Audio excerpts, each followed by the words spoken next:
we have a guest speaker all the way from Texas. However, he didn't have to travel that far. And his equipment is working on his end. So thank God for that.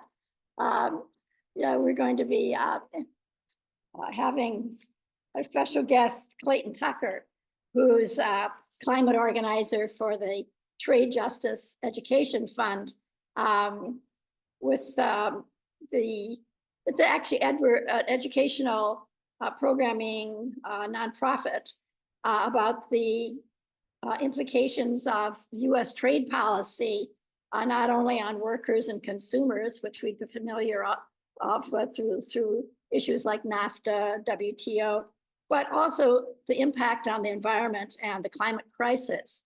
And Clayton's a specialist in this in the area of the Trade Justice Education Fund. So Clayton, I'd like to bring you on here to talk about some of the these trade implications, not only for workers and consumers like us, but for the climate crisis itself and environmental impacts. I understand that you've been very active with the young Democrats in Texas. He hails from Texas, and also the Texas Progressive Caucus. He was a founder and director of the Texas Grassroots Alliance. And also, I guess you worked for Jim Hightower, who I've had the honor of having several beers with when he'd come to Milwaukee in the summer for Fighting Bob Fest, which was a big radical political festival honoring Fighting Bob La Follette here in Wisconsin. And Jim Hightower would be here every year to speak, and we'd all love hanging out with him afterwards. So that must have been a fun gig to work with him. So can you take it from here, Clayton? And let us, I believe you have a PowerPoint too, correct? That is correct. So let me get my screen share going. Are we able to see my screen? Yes. There we go. So I want to thank you, Julie, and everyone for having me here. I hope you all are doing okay. It's been quite a while since I've been up to Milwaukee. I've only really been there once. But I remember it was really beautiful. I was there in May, and even in May, I was dying from the cold. So I don't know how y'all do it, but kudos to y'all and all the really great work that y'all been doing. So I'm going to be talking about basically, if we really want to stop the climate crisis, we're going to have to redo our trade system. It is really, us versus the system of free trade. And I'll be talking about these things I'll be talking about will also apply to labor movements. It'll apply to consumer movements. It'll apply to agriculture. So while I'll be talking more specifically about climate, a lot of these concepts apply to a number of issues. So with that, let's go ahead and jump in. So I want to start off with a story about how free trade turned victories into defeats. But as we all know, after years of dedication and activism, the United States abandoned the Keystone XL pipeline project. And we all celebrated. We were all very stoked, even down here in Texas. We were thrilled when that was abandoned. However, the corporation behind it launched a NAFTA suit against the United States for stopping the Keystone XL pipeline using a clause and the trade deal NAFTA, and also the USMCA now. The company is demanding we pay them $15 billion, billion with a B, for lost expectation of future profits. And for reference, 15 billion, that is about 75% of what it would take to end homelessness in the entire United States. So either we could almost, 75% of homelessness, or we pay one corporation $15 billion. And by this system, basically it discourages, climate actions. It also discourages pro-consumer actions, public safety actions, and we'll go on and on and on about it because this is just one example among many. Couple other environmental related examples. Japan and EU stopped Canada on their program supporting renewable energy. There's also a case where Malaysia brought a case against the EU, France, and Lithuania, claiming that EU's environment or renewable energy targets violated WTO rules. So shut that down. The United States and India were fighting each other over solar energy production. And currently with the IRA, the Inflation Reduction Act, the EU, South Korea, and others are preparing a trade attack using trade rules to dismantle that. They want to dismantle the renewable energy components of that. They want to dismantle the EV tax tariff or subsidies. They want to take apart the environmental provisions in that law. So even though that law was not perfect, it did not really go far enough. It's on the verge of being dismantled entirely because of our current international trade system. So basically, as the world is burning, our current free trade system delays, distracts, and diminishes all of our collective ability to prevent the worst of the climate crisis. Not just here in the United States, it hurts it in India and in Europe and South America. It hurts it everywhere. But it doesn't need to be this way. What we have is that system of free trade, which really just puts corporate profits above all else, which means corporations have all the power, is really what that gets down to. Because free trade, since what it becomes is basically an ace up the sleeve of corporations to undo any rule that they dislike. Anything they don't like, they just pull that ace out of their sleeve and they can undo it with trade.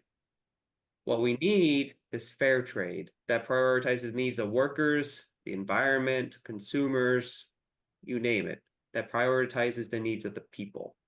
And fair trade would return power to the people and ensures corporations don't get to cheat the rules like they currently are.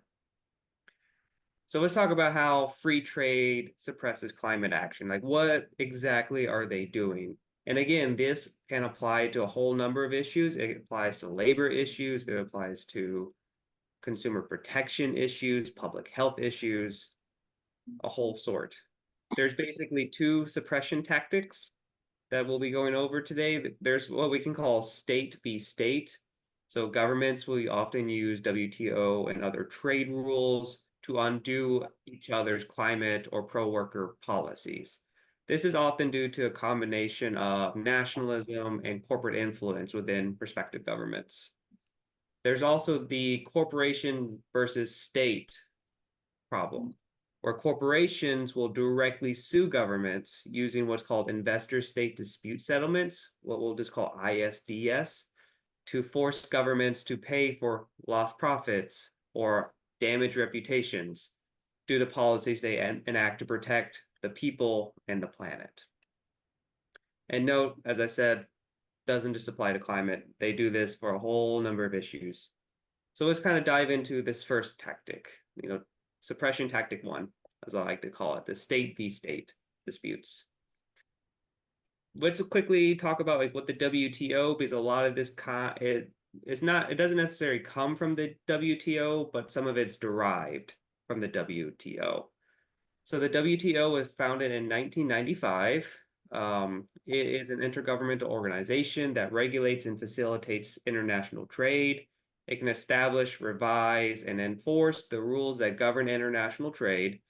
It can also provide a forum for negotiations and settling disputes, though it is not necessarily the only forum. So in theory, the WTO was founded to promote non-discrimination, transparency, reciprocity, and enforceable commitments to promote, again, free trade. But in practice, it really is, the rules have been so badly manipulated by corporations in the name of free trade that it's all about corporate profit. And it creates this major race to the bottom that's affecting everywhere. And these are the same examples that I provided earlier on, I believe it was the third slide. These are all state v. states. This is Japan and EU as states going after Canada. Same with USA and India in point 3.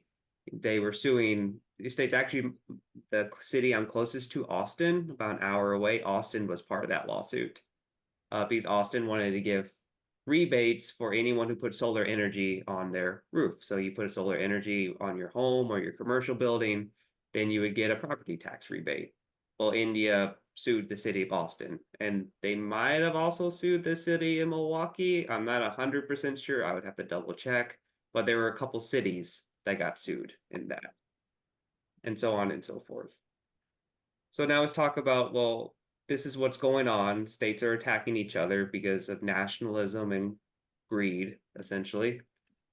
So these trade attacks, they pose a direct threat to climate policies. They add legal uncertainty and delay because it makes governments much more skeptical to do anything. And all that poses a chilling effect where governments get a little bit more scared of taking the bold, strong action that we need them to take. A solution is called a peace clause. In this particular case for climate, it would be a climate peace clause. There are multiple type of peace clauses, and we'll go in that in, I believe, the next slide. But a peace clause is a safeguard against, or is a safeguard for existing climate measures by protecting them against any sort of trade attacks. And they create a space for countries to, and cities and states to adopt stronger, bolder policies to fight the climate crisis without fear of being attacked, without fear of, being sued. So it also can incentivize and offer countries time to really work together to resolve any disputes they might have. So the focus towards the greater good. As I said, there are other peace clauses, and the legal basis of a climate peace clause would be found under Article 13 of the WTO's Agreement on Agriculture. And that Article 13 basically just stipulates that no country can ever be legally barred from food security programs for its own people, even if a subsidy breaches the limit of WTO. A great example is, my family has a ranch. We raise cattle and goats primarily, and there are a lot of farm subsidies. There's a lot of ranch subsidies. Now, granted, about I think is 90 to 95% of these subsidies all go to big ag, which is an issue of all and of its own. But the agriculture industry is heavily subsidized. And technically, if it wasn't for Article 13, those subsidies would be against the WTO rules and would probably get struck down. But every country is allowed to subsidize their agriculture to keep food cheap or cheaper for folks. Um, so for us, what we are really pushing for, and we've talked to a lot of climate groups about this, we've done a lot of letters, and we're really pushing the administration to adopt is, a climate peace clause that would support any measure whose objective is to mitigate greenhouse gas emissions or support the transition to a clean energy economy. So that could be any sort of like policy, whether it's a tax credit, a subsidy, etc., that boosts, for instance, solar, wind, and other renewable energy. On my part of the world, we have a lot of wind turbines. They're growing. They're growing like there's a whole lot of them, and there's a lot more of them. So of course, we like seeing that. There's electric vehicles and EVs. Biofuels can be part of it, and there's a lot of things could be part of a peace clause. What would a measure, like how would a measure qualify for protection? It's just basically pretty simple. The country says, hey, this policy is a part, this is part of a green energy transition. So with the Inflation Reduction Act, for instance, Biden could say that the EV tax credits are about transitioning to a clean economy, so no one can attack them. And it would be basically that simple. There would need to be some factual truth to it. But, if it's a subsidy for, or any sort of support for renewable energy or anything away from carbon intensive fuels or industries or energy, then it'll probably apply. And CPC, like how would it be enforced? And this is true for any peace clause, again. that it would be basically responsive, it would be part of a trade deal. So like a peace clause, it would be written in a trade deal. It would be agreed upon by the countries. And by that, they would just basically follow their own trade. So that would be part of a fair trade deal. We are advocating for a peace clause to last a minimum of 10 years and automatically basically renew itself, where there's no sunset policy per se. It just automatically renews for as long as it needs to, until we have 100% green economy. So to quickly recap, is problem one is governments are using the WTO and other bad trade deals, particularly bad free trade deals, to stop each other's climate policies. And that solution, the thing that we need to happen, what we have to advocate for, is a climate peace clause that would prevent governments from using these trade deals to attack each other. And this is the thing that we got to push for. So suppression tactic number two, we'll dive into this, and there'll be plenty of questions or plenty of time for questions and answers. I'll be happy to answer any sort of questions once we get through this suppression tactic number two. So this is where what I mentioned, the investor state dispute settlements, ISDS. So basically ISDS is a huge, I mean, it's a corporate power grab is what it really comes down to, because it allows corporations to sue governments and to force governments to overturn laws or to pay the corporation. And the worst part about it is all done in completely secret tribunals. They're not done within the country at all. They're done, shady back rooms where no one knows what's going on. And it's purely, I mean, it's just the most undemocratic and unfair thing that you can possibly imagine. Examples of ISDS. So in the 90s, Canada banned the export of a chemical called PCB waste, which was highly, highly toxic. And a US company using NAFTA sued Canada and won $20 million. So even though Canada was just trying to protect its own people, trying to like, hey, this stuff is toxic, was not poison our people or our land, they were then forced to pay $20 million because they were just trying to protect their people and their planet.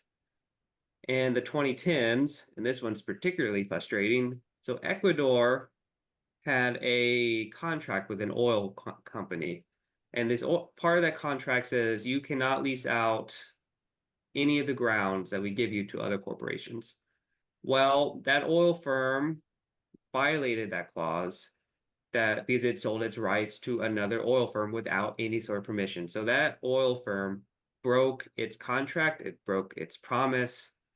And then when Ecuador called them out on it, they sued Ecuador for $2.4 billion. $2.4 billion because they broke their own deal. And when they got called out for it, that greedy corporation just took that money away from Ecuador. Another example is Canada attempted to ban MMT, which is a gasoline additive, over concern that it poses a significant health risk. And MMT's manufacturer using the USMCA, that is basically NAFTA 2.0, they did two things. First off, they won $251 million to cover losses resulting from basically damage to their good reputation. And they also got the ban overturned. So these are ISDS is just really bad for a whole lot of folks, particularly in Latin and South America. That is where it really hits hard. So in Latin and South America, 22 countries have been subject to 371 ISDS disputes. So about 31% of all disputes worldwide has happened there. And they cost these countries a collective $27.8 billion. Again, that's billion with a B. So I mean, 27.8 billion, that's a lot of money even for the United States, or a country that's pretty well off, relatively speaking. So for here, like the amount that's been stolen from these folks is just astronomical. So in some ways, to me, ISDS, it's corporate colonialism. because they are just taking the resources that they have no right to take from folks, from everyone. And it's, it's just, to me, it's robbery, plain and simple. Legalized robbery, but still robbery. So we have to end ISDS. We have to stop this corporate power grab. And to do this won't be, I mean, unfortunately, there's no like, we signed this one thing and it's just done. There's two things we really have to do. First off, we have to like not enter any more trade deals with ISDS. We have to make sure all future ones don't have it. Thankfully, Senator Elizabeth Warren and a couple other senators have really started trying to popularize this issue, and they've been doing pretty good at really talking about it. And we also have to terminate ISDS provisions within existing trade deals, especially USMCA. And there's a couple other trade deals, which I'll mention at the end, that has ISDS, and we have to get rid of it. We just have to. So quickly about how these would work together. We have the two problems of state v. state and state v. corporation. As a peace clause would prevent state v. state disputes, particularly over climate policies. Again, that's like US versus India, EU versus US. And ending ISDS would end the corporation v. state disputes. In this case, over climate policies. Examples of those are, that's the corporation, Occidental Petroleum versus Ecuador. They're the ones that sued Ecuador after they broke their own promise. And of course, Ethanol Corporation v. Canada, they're from one of the examples I mentioned earlier. Do have a quick call to action. This part will be super quick, and then we'll just jump in straight to questions if that's all right with folks. So ending the peace clause, again, as I kind of mentioned, we're trying to get peace clauses into any sort of trade deal, whether that is between a coalition of countries, through joint declarations between countries, within context of trade deals coming up.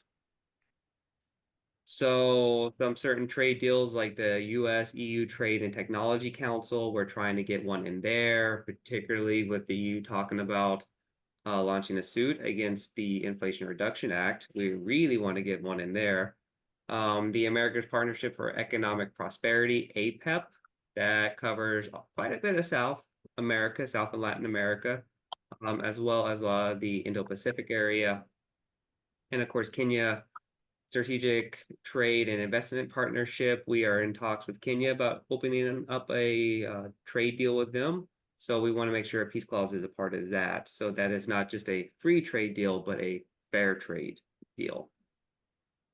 And for ISDS, right now, a couple places exist, is like the USMCA, that's NAFTA 2.0, the Dominican Republic Central American Free Trade Agreement. We got to get rid of it there. And there's a lot of other free trade deals that exist. So we'll have to, unfortunately with ISDS, it's a one by one that we have to get rid of it. And of course, never enter it into it ever again. So I will be, and Julie, I think I'll just do this. It probably easiest. I'll send you a petition for these things. If you could share with folks, and if folks you want to join, like we are passing around petition, just to make sure that the administration knows that this is something that people really do care about, that we understand that, we will never have bold enough or strong enough action until we can fix these trends. Right now, they will just undo whatever we can think of. So with that, going to go ahead and open up to questions. And of course, I will be sending these slides as soon as we're done here. It'll have all my information, so feel free to review it. And if you have any questions, even like in a few days or weeks, I am always available for questions. Clayton, does this interact with COP28? Currently, it hasn't. In theory, it could, but I don't think very many of the folks at COP28 are particularly interested in a peace clause or ending ISDS. At least has not been a significant enough amount of pressure yet. Terry. I would like you to refresh me on what ISDS stands for. So that is investor state dispute settlements. Whoop. Let's see if I can pull up the exact slide that I have it. It's a very wonky term. I kind of hate the term. I wish they had something better, but that is way above my pay grade, making up terms. And even if I tried, I think most of the trade deals would just laugh at me and then, just wouldn't end great. There we go. Investor state dispute settlements. Really, they should call it a corporation state dispute settlements. Investors kind of misleading. Thank you very much. Dan Folkman here. Mhm. I'm thinking back in, I don't know, 2012, 2015, 2016, when NAFTA was being promoted. It's my memory that the Obama-Biden administration supported NAFTA. And I recall, now if the question is my memory correct about this? But my memory is Biden and Obama, the Obama administration was promoting NAFTA. There was a lot of uproar among our liberal progressive community here in Milwaukee trying to stop NAFTA. Can you show some memory on whether or not my impression is at least remotely close to what happened? Yeah, so I know NAFTA was originally started by the Clinton administration, and both him and President Obama, and even President Bush, really subscribed to NAFTA and to this whole notion of free trade. I would say the culture, maybe the conversation's a better word about it. The culture conversation about free trade really started shifting around 2015, 2016. And has really accelerated ever since then. So even in Biden's current administration, there's been definitely a tug of war between kind of like the TPP NAFTA camp and the no, we need fair trade camp. And so far, though there's this tug of war still going on, the we need fair trade camp is currently winning. But we have to, keep the pressure up, because if we don't keep the pressure up, then they might not stay winning. Can you give a little more detail as to how you see the fair trade movement gaining in strength? I mean, just stating it, it's hard for me to visualize how that's possible. Like how the free trade movement's being constrained. No, I'm hearing you saying that the free trade movement is gaining strength, and I'm asking, can you give some more insight into how you actually say that, because I find that hard to believe. Okay. Here's actually a really great example, and this kind of illustrates a little bit of what I mean. So for all trade deals, there's always what's called listening sessions.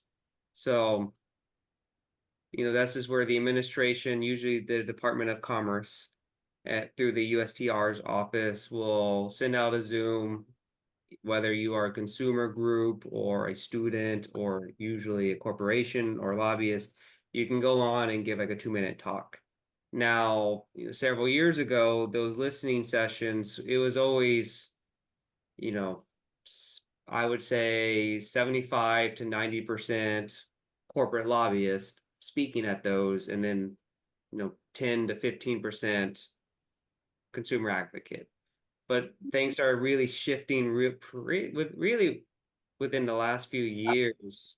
I mean, the shift started happening again, I would say around 15, 16 is when the conversation started to change a little bit. But within recent times, and this actually happened not too long ago, it is where the progressive voices, the fair trade voices really started outnumbering even on these listening sessions. So we went, again, I'm making these numbers up partly because I can't remember exactly, but it's like 80% corporate lobbyist, 20% progressive. And now it's more like 60% progressive and 40% corporate lobbyist in these listening sessions. The Biden administration also dropped. They were this doesn't really have to do anything with climate per se, but with digital rules, particularly digital privacy and social media and big tech. Big tech was trying to get the Biden administration to rewrite the rules where big tech would be above any sort of regulation reigning in, where not even the United States Congress or any parliament or anyone could rein them in. Like they would be above the law everywhere. And while they were originally considering that, because a lot of folks and a lot of groups put a lot of pressure, they actually cut that. They completely cut the digital provisions that they were considering in this upcoming trade deal called IPEF, the Indo-Pacific Economic Framework. And even like with Ambassador Tai, so Catherine Tai is the US trade rep.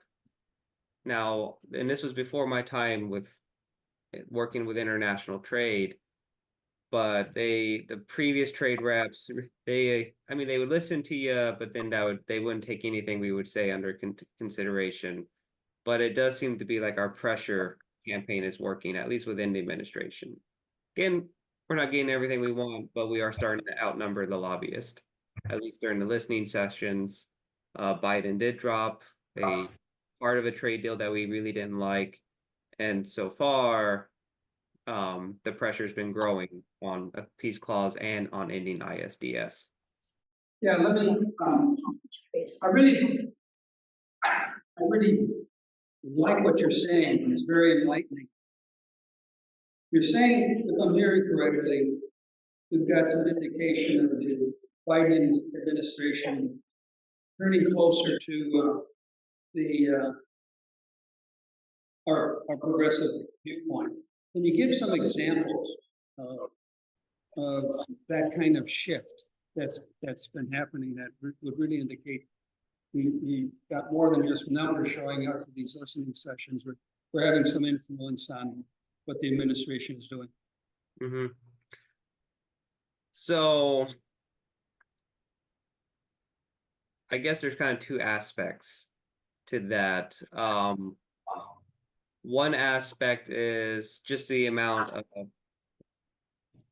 basically what like one of the things that between the CHIPS Act and the Inflation Reduction Act and a couple of the other acts that Biden is bringing back a lot of like industry. There's a lot of reindustrialization happening. I think the amount we are spending on reindustrializing and on this basic infrastructure, it's hitting like immediately post World War II levels, the highest it's been since the 50s, or like I think since the 50s, maybe even late 40s, maybe, but I would have to double check. So there is that kind of reshoring, and a lot of these are going to, hopefully, knock on wood, we're trying to make sure they're going to be union jobs. So I know a lot of our union brothers and sisters have been very particularly in the building trades, I've been very, very happy that Biden has definitely caused a shift in kind of this whole, like, since Clinton and a bit of Obama, there's been like, oh, is this outsource in this whole race to the bottom. While Biden has definitely not been that way with international trade. With international trade, he's been more to bring it back, was make it unionized and so forth. And a couple of the trade deals have actually helped our partners in Mexico unionize. So I don't know if y'all have heard about this. This happened maybe only a year ago. It was pretty recent. But because USMCA was, NAFTA 2.0 was reintroduced, renegotiated, we were able to add some pretty good provisions that were actually enforceable in it. And one of the things that these provisions did is, in Mexico, labor unions have not been truly real labor unions. They're more like corporate labor unions where like the corporations would determine who the union membership is. And there wouldn't be any grassroots aspect to it. But because of this new trade deal, we were able to get, or Mexico, I should say, particularly Panasonic was actually, I think, the very first independent labor union ever formed in Mexico. And once they formed, 2 or 3 or 4 others formed right after them. So we're seeing through these trade deals enforcement happening there. And I would say that's really the big challenge with all trade. If I was to sum it up in like the simplest possible terms, in trade, you have to have enforcement. Like you can have all these like great language of, we want clean energy, we want great provisions for workers, but unless it's enforced, then it's going to be tricky. And that's even something that, and to be fair, that's something we've definitely been like pushing on the administration, and a lot of our partners have been pushing really hard on the administration is, we like this commitment to like pro-unionizing, to being, pro-climate, but we are just trying to make sure that these are enforceable standards. So I know that doesn't 100% answer your question, but otherwise I'm trying to think what's another great example. I might have to get back to you with a little bit of I feel like you deserve a little bit of a better explanation. So I can always email Julie a little bit of a better explanation to share around. Okay, Steve. Hi, I'm Steve Watrous. First, thanks, Clayton, for zooming in to us here in Milwaukee to help out on this issue. Excellent presentation. Just a couple things. I would actually give some credit to Trump on the change in attitude toward trade policy. He ran to the left of Hillary Clinton, a thorough free trader, and helped bring the issue to the fore, not necessarily for the right reasons, but I'd give him some credit for that. On the other hand, Bush Sr. I would give some credit to for the first NAFTA. It started under him, and then Clinton continued it on to conclusion. So there's that. With the NAFTA 2, the ISDS is a little bit more complicated. As I understand it, labor unions managed to tamp it down to some extent, but then there was a grandfather clause. It's still some suits were able to be done as if it were NAFTA 1 under NAFTA 2, but I think there's a time limit on that. And I wonder if you can say something on that. And also people might be interested, since they're asking for details on the ISDS, about the ICSID. When you talk about the secret tribunals, I think that's what you're talking about. Mm-hmm. Yes, so with the USMCA, so when Trump was renegotiating NAFTA to create USMCA, or what would become USMCA, originally they didn't want those enforceable labor rules, and again, this was before my time. This was actually before even trade justice, but like the predecessors of trade justice were the ones who were able to push that, like, no, we need enforceable labor standards. So that did get added through there. As I always like to joke, even broken clocks can be right twice a day. So with that, and then with the secret tribunals, that is the one thing I haven't really researched too much. I know they're secret, and I know they can be a part of the WTO, but I'm not too familiar with the exact mechanisms of how they work. Well, that's maybe too much detail, but just on the NAFTA 2, I don't think the ISDS is as strong in it as it was in number 1, and I thought after a while it would phase out altogether. Am I not correct on that? Let me double check. I don't want to give you wrong information, so I'll go double check and get back to you. Thanks. Excuse me, Tom. Yeah. So Clayton, how do we get notice of these hearings? I assume the hearings are like we're doing now, or they're perhaps in person and hidden in different places. But how do I, as an average citizen, get notice of these hearings so that I can raise my voice in those things? To my current knowledge, there is no way. There is no way for any of us to know until it's after the fact. However, if I find out differently, I'll be sure to let y'all know, because trust me, I'll be right there with you. Really causing a stir. But to my current knowledge, there's no real way to know at this point. Okay. This is Julie. Got a question. It seems to me that back when Bush was pushing for the initial NAFTA and these trade agreements, we were warned, at least on the activist communities were warned about the dangers of these agreements. and the impact on the environment back then, I think initially was because of the examples that would be given as to how this could go really wrong, often had to do with environmental regulations. And still, according to what you just said, that people had no input on this. It was being negotiated by governments, and one would think that these threats to governments to be sued for their own, for example, environmental regulations would have been clear to them at that point. Could you comment on that?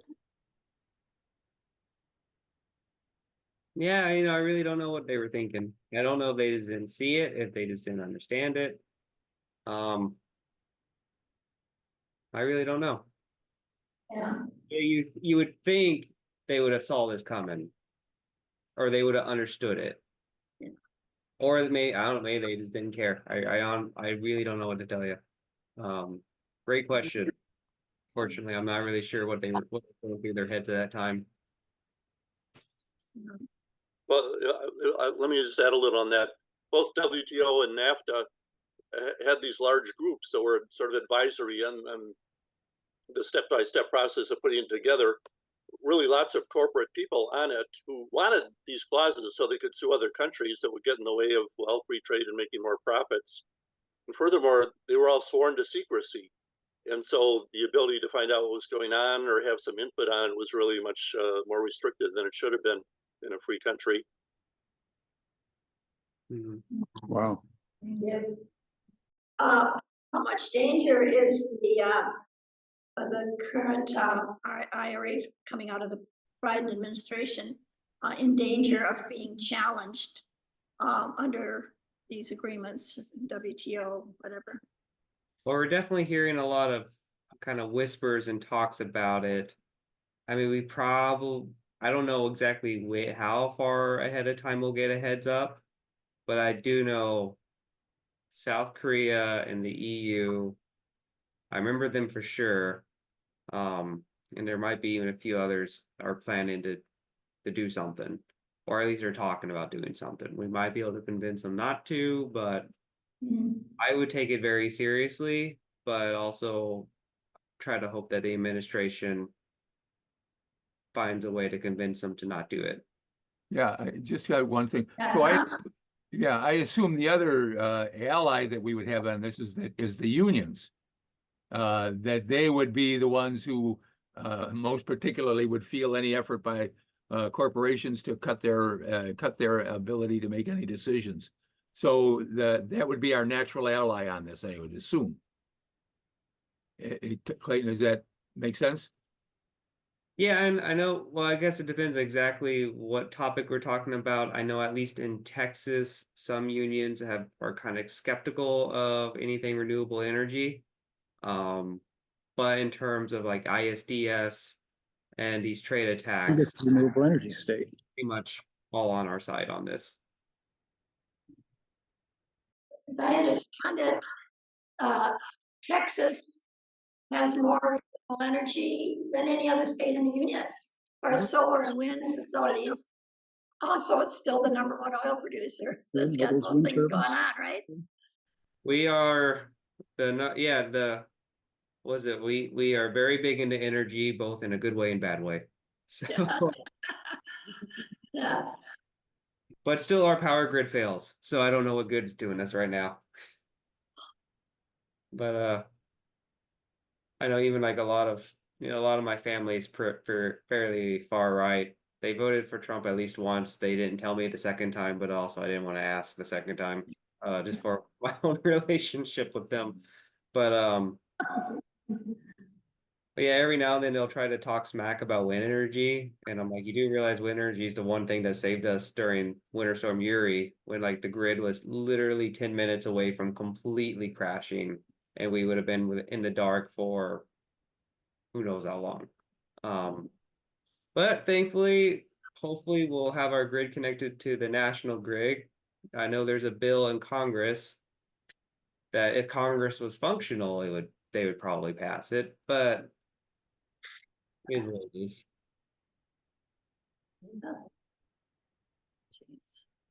Steve? Can I ask one more? Clayton, you mentioned the IPEF, but just in passing, it's really a major struggle going on right now. I wonder if you could say a bit more about it. So we had some pretty, and I'm going to knock on wood as I say this. We had some success with the digital provisions. Again, there was going to be some pretty bad provisions in there from what we were kind of seeing, but we got that out. We did start overtaking the corporate lobbyists in the listening sessions, which was good. There has been a huge transparency issues going on, and I definitely know there's parts of the trade that we don't like. I know supply chains pillar, that is a pillar that we are not a fan of. Basically with that is just there's a lot of, I mean, the trade deal, IPEF will say the right things. Like we want, you know, better pay for workers. We want to protect climate and so on and so forth. But the big struggle we've been having with it is to make it enforceable. Because again, in international trade, if it's not enforceable, it doesn't mean anything. So that's kind of what we've been really pushing, and we were making progress. We're doing better than we have in, you know, the other free trade against the other, relatively speaking, against how free trade a lot of the other presidents were before us. You know, we've been doing great, but we're definitely not where we need to be. Progress, to be clear, definitely progress, but not where we 100% need to be. Well, I think the educational work that you're doing, your organization is really essential so that the, you know, general population knows really what's going on. I mean, we just our basic freedom of being able to make our own regulations and laws has been sold out from under us, under these treaties for a long time. And I don't think people knew that was, well, obviously they didn't know what was happening. As we said, these things are all negotiated in secret. And then all of a sudden, well, here you are, folks, this is the deal. And, but a lot of people just don't know about it and don't understand how much we've given away of our own independence for making sound legislation and regulations for our own environmental future. And so the education work you're doing is important. Thank you for it. Oh, well, I really appreciate all the great work y'all are doing. Julie was telling me a little bit what y'all been up to, and it all sounds really great. So thank y'all so much for having me. So some of the questions that I didn't quite feel like I should get a better answer for, I wrote those down. I'm going to be asking my boss, Arthur, who is, I mean, when it comes to policy, if he doesn't know it, then nobody knows it, as far as I'm concerned. So I'll be getting some of those questions figured out, and I'll be sending Julie, I'll send you those answer questions, the PowerPoint, and just any petition links. So then all y'all will have basically all the information y'all need. Great. I do appreciate everything y'all are doing and for having me today. Well, thank you for joining us. All right, thank y'all. All right. Thank you. So farewell, everyone. Hey, have good holidays. See you in January on Zoom. Okay, say ho, ho, ho a lot.